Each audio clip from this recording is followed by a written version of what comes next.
आपण पाहत आहात ए स्टार न्यूज चॅनल आणि हे आहेत आजच्या ठळक बातम्या। विधानसभा निवडणुकीत राज्याला नव्या आघाडीचा सक्षम पर्याय देणार राजू शेट्टी। जनसामान्यांचा आधार असलेल्या चळवळी मजबूत व्हाव्यात म्हणून चळवळीतील घटक असलेल्या पक्ष व संघटनांना एकत्र घेऊन राज्याला नवा आघाडीचा सक्षम पर्याय देणार असल्याची माहिती स्वाभिमानी शेतकरी संघटनेचे अध्यक्ष राजू शेट्टी यांनी मराठवाडा दरम्यान आज दिनांक 31 जुलै बुधवार रोजी परभणी येथे पत्रकार परिषदेत दिली। यावेळी जिल्हाध्यक्ष किशोर ढगे यांच्यासह पक्षाचे पदाधिकारी कार्यकर्ता मोठ्या संख्येने उपस्थित होते। शेट्टी यांनी सांगितले की आगामी विधानसभा निवडणुकीच्या पार्श्वभूमीवर राज्यात राजकीय हालचाली वेगाने सुरू आहेत। शेतकऱ्यांच्या प्रश्नाकडे कुणीही लक्ष देत नाही। देशात सर्वाधिक शेतकरी आत्महत्या महाराष्ट्रात होत असून दररोज 3 आत्महत्या घडत आहेत।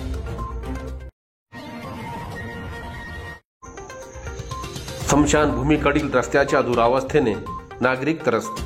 परभणी शहरातील बसमत रस्त्यावरील खानापूर नाका भागातील स्मशानभूमी जवळच्या रस्त्याची दुरावस्था झाली आहे, ज्यामुळे अंत्यसंस्काराकरिता ये जा करणाऱ्या नागरिकांना तारेवरची कसरत करावी लागत आहे।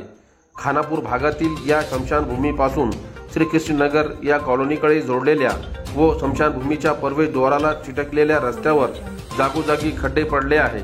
खड्ड्यामधून मोठ्या प्रमाणावर पाणी साचले असून ठिकठिकाणी चिखल झाला आहे। हा चिखल तुडवीत नागरिकांना पाण्यातून ये जा करावी लागत असून या रस्त्याच्या अवस्थेविरोधात महानगरपालिका प्रशासनाकडे सातत्याने पाठपुरावा करून सुद्धा प्रशासनाने या रस्त्यावर आजपर्यंत मुरुम टाकले नाही।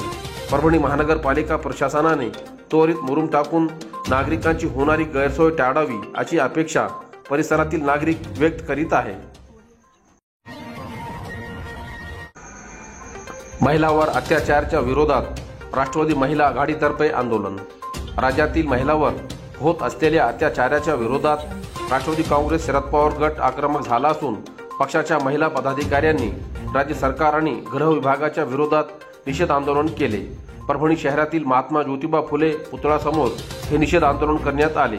यावेळी राज्य सरकार आणि गृह विभागाच्या विरोधात तीव्र घोषणाबाजी करण्यात आली। यावेळी जिल्हाध्यक्षा मनीषा केंद्रे, शहराध्यक्ष वनिता चव्हाण, कार्याध्यक्ष सलमा शेख, सेलू तालुका अध्यक्ष निर्मला लिपणे, आशा खिल्लारे, जिंतूर तालुका अध्यक्षा शेख रुखसाना, पाथरी तालुका अध्यक्षा सीमा घनवटे, गंगाखेड तालुका अध्यक्षा बिल्किस शेख, सेलू तालुका उपाध्यक्ष सविता अंभोरे, रेहाना बी शेख, संगीता भराडे, जिलानी बी शेख, शेख सायरा बी, सुनैरा बी, आशा साळवे, देवीबाई बोराडे, मंदाकिनी रेंदगे यांच्यासह परभणी जिल्ह्यातील महिला पदाधिकाऱ्यांची उपस्थिती होती। दैठणा येथे वारीतून परत आलेल्या भाविकांसाठी महापूजाचे आयोजन। परत वारीनिमित्त परभणी तालुक्यातील दैठणा येथे हजारो भाविकांनी एकादशी निमित्त संत बुवासाहेब महाराज व संत धीरजीगर महाराज यांच्या समाधीचे दर्शन घेऊन महापूजा करण्यात आली।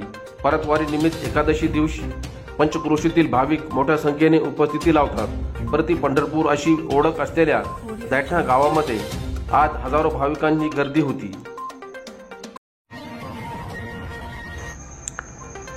जिंतूर नगरपालिकेतील पाणी पुरवठा कर्मचारी डोंबे यांना निरोप। जिंतूर येथील नगरपालिका येथे पाणी पुरवठा विभागामध्ये कार्यरत असलेल्या कर्मचारी बाळासाहेब बापूराव डोंबे हे सेवानिवृत्त झाले असल्याने नगरपालिका कार्यालयामध्ये त्यांना निरोप देण्यात आला। यावेळी उपमुख्याधिकारी अनिल समिंद्रे यांच्या हस्ते पुष्पगुच्छ देऊन सत्कार करण्यात आला। यावेळी कार्यक्रमास कार्यालयीन अधीक्षक मोहम्मद एजाजुद्दीन फारुखी, PS ताराडकर, शेख अजीज शेख जानिमिया, यशोधरा वाकडे, शरद जोशी, लक्ष्मण बोखारे, लक्ष्मण तडेकर, भगवान डोईफोडे यांच्यासह नगरपालिकेतील कर्मचारी उपस्थित होते। सेलू शहरात यादे रफी कार्यक्रम संपन्न। सेलू शहरात आज दिनांक 31 जुलै बुधवार रोजी देशातील महान गायक मोहम्मद रफी यांच्या स्मृती दिनानिमित्त नूतन विद्यालयाच्या सभागृहात यादे रफी कार्यक्रम उत्साहात संपन्न झाला। कार्यक्रमात महान गायक मोहम्मद रफी यांच्या चर्चित गाणे दिशागत कुलकर्णी, शिरीष संगई, सच्चिदानंद डाकोरे यांच्यासह आदींच्या वतीने एकापेक्षा एक गाणे सादर करण्यात आले।